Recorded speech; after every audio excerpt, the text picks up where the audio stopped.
Şərqi Türkistanda qurulğan yığılış lagerləri bilan Uyğur və başqa musulmonlarga elib beriyotgan assimilasiya siyosatları səbəblik ayıpləşlərə uçrayotgan Xitoy doirələri bu lagerlarni kəsbi tərbiyələş mərkəzləri yoki qayta tərbiyələş mərkəzi degandek nomlar bilan pardozlab keldi.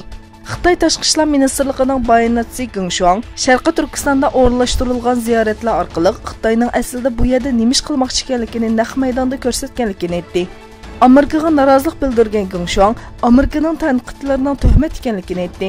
Amerikaning bir yuqori darajalik amaldori Reuters agentligiga Sharqi Turkistonga o'rinlashtirilgan ziyoratning Xitoy doiralari tarafidan oldin o'rinlashtirilgan soxta tashviqot ekanligini va aslida bu rayon haqida xato ma'lumotlarni berganligini aytgan. Yevropa ziyoratini davomlashtirayotgan Xitoy diktator Xi Jinping Italiyadan Fransiyaga keldi. U har ikki davlatda Uyg'ur va Tibet faoliyatchilarining namoyishiga duch keldi.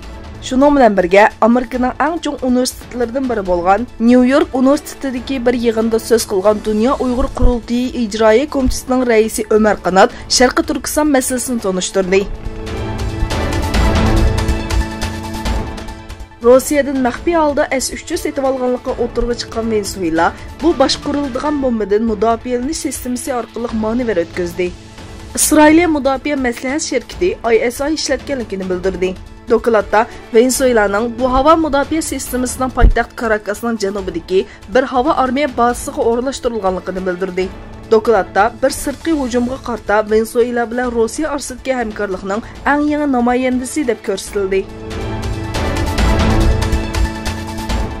Amerika prezidenti Donald Trumpning Isroiliyaning Golan egizligidagi egilik huquqini e'tirof qilishga doir qarornomasiga dunyodan norozilik inkoslar keldi.